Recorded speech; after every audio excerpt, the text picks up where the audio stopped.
So today's video is something that I forget often and often need a reminder of. And so I would like to share this with you in case you need a reminder as well. First, a little bit of background context.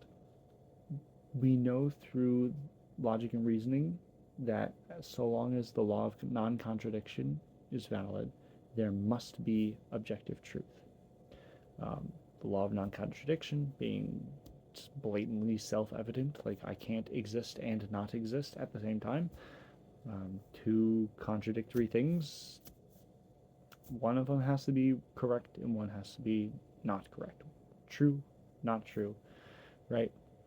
So if we imagine a world in which there is no objective truth, in that world it would be objectively true that there's no objective truth, which would be an objective truth. So that doesn't work. Like there can't be a world in which there is no objective truth. So there must be objective truth. It's self-necessitating. And so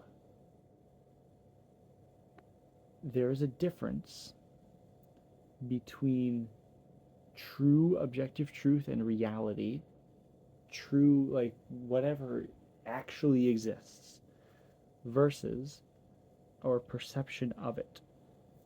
We like to think that we view it accurately, that we see it as it is, and I think the goal of just about everything that people do, well, I'd take that back. We do a lot of pointless hedonistic activities, but the goal of,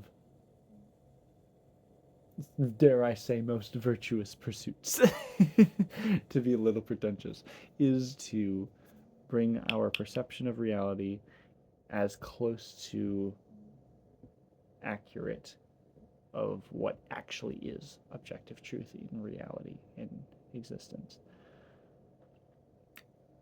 But I'm not convinced that we ever can see it perfectly. I just recently heard this really good metaphor. Everyone knows about the Matrix. Everyone knows about that as a concept. But someone was explaining it in just a different way that really hit home for me. I've used a VR headset before, and if you haven't, I highly recommend it. There's plenty of VR arcades out there. Very, very worth it to experience it and understand it. But the point being, it's convincing as hell. It's extremely convincing. You put this thing on and it looks very real. It's very, very convincing. And you could easily think of a hypothetical situation in which you were wearing that VR headset from the moment of your birth and for the entirety of your existence, and you would not even feel the VR headset on your face. You wouldn't notice it because that's just what it feels like to exist. The same way that I don't notice the feel of like what it feels like to have skin because I just always have it, right? You feel when things touch your skin, but you don't just like at all times feel your skin being there. Same thing with clothes. Like when you're a baby and we put clothes on you for the first time and you feel those clothes and you're so deeply uncomfortable and moving around because you feel it everywhere on the entirety of your body at all times. It drives you nuts.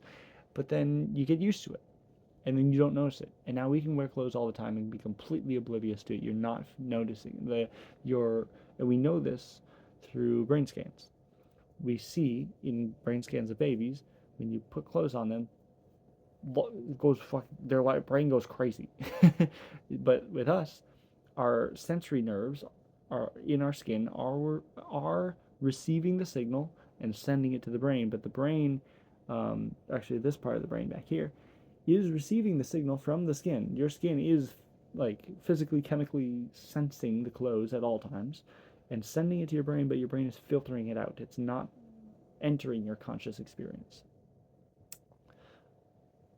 I went on a little bit of a tangent there, and I'm trying to remember what the point. I was trying to bring this back around. So like forgive me for a moment. I'm going to think out loud for a minute as I try to bring myself back down to earth here. You're feeling it at all times, but you're not experiencing it at all times. And so that could hypothetically be you living in this VR world and being totally oblivious that it's not real. Because the reality of VR is not this convincing 3D visual that looks exactly like the reality that I'm used to living in. The reality of a VR world is a bunch of ones and zeros in a computer. It's a bunch of microscopic, nanoscopic light switches turning on and off, transistors. It's all just wires turning on and off. If you know, I highly recommend digging a little bit into computer science, binary logic gates, transistors. This wonderful Minecraft Redstone YouTuber called Benny's Cube goes into great detail about like literally wire by wire. How does a computer work at the most fundamental level? And then all of electronics can be understood at least on a rudimentary, very, very basic level from those videos. Fascinating stuff. But like that, when you have the experience of being in a VR game, the truth, the objective reality of that fake world is a bunch of data in a processor being sent through a wire and then converted into something that your consciousness can experience. And so then you think about that within real life, within this matrix metaphor. Metaphor? So they say. Like, the more we study physics, quantum physics,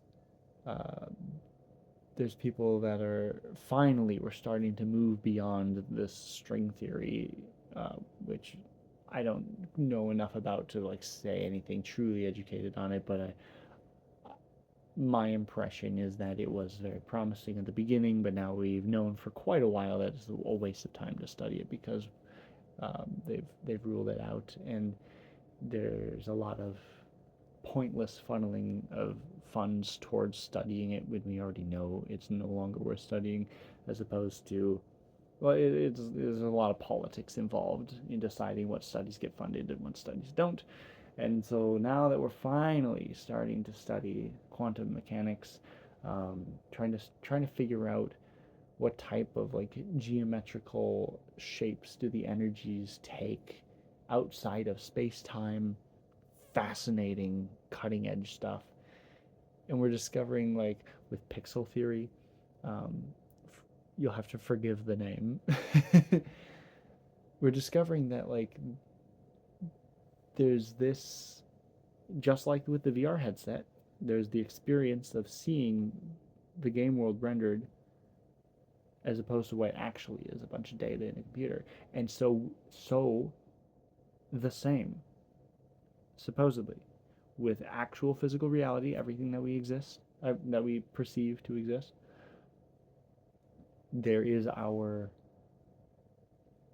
conscious experience of it, our senses filtering all this data and processing it and creating an interpretation of all of this external data that our senses are taking in, and processing it into a form in which our consciousness can experience it, as opposed to what is that raw sensory data, what actually is this reality. And we're finding it's a bunch of code, essentially, for lack of a better explanation.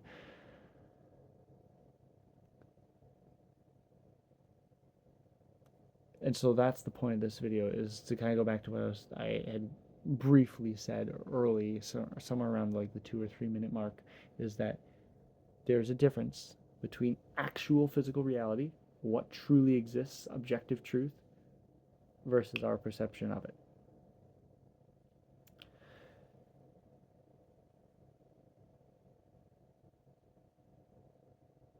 And we love to think that we see it as it is, but we don't. Because everything that we perceive is filtered through the senses dramatically. We also see this potentially through psychedelics. Your brain is intaking insane amounts of information all the time, and they've shown through brain scans that possibly. I'm no neuroscientist, although I was going to go to college for that, but then I also at one point was going to go to college for computer engineering and all of the sorts of things I'm mentioning in this video and plenty of other things because I could never make up my mind what I actually wanted to go to school for because I couldn't justify the debt until I made a decision. Anyways, that tangent aside, I know a little bit, just a little bit, not enough to be for sure. So obviously take everything you see on the internet with a grain of salt. You don't even know if I even exist. I could just be AI for all you know. So take everything online with a grain of salt. But everything our brain, or everything that we experience in our consciousness is filtered through our senses and processed down. And what we find, or so some claim, is that when we take psychedelics and you do these brain scans before and after and during and whatever, you find that it's not creating any new stuff in your brain, or maybe some of them do because there's different types of psychedelics and different types of experience that you can get from them. Maybe some of them like do create experiences and cause stuff to happen that otherwise wouldn't, but for the most part what they do is simply remove the filters, so you are able to consciously experience and witness all of the crazy insanity of existence that your brain is already taking in at all times. No wonder it's horrifying to be a newborn, to be an infant, to be a toddler, as you start to filter out the insanity and condense that. I have yet to take a psychedelic, so I'm not able to really understand that, like what that is. But you know, to condense that down into what we experience on our day-to-day lives.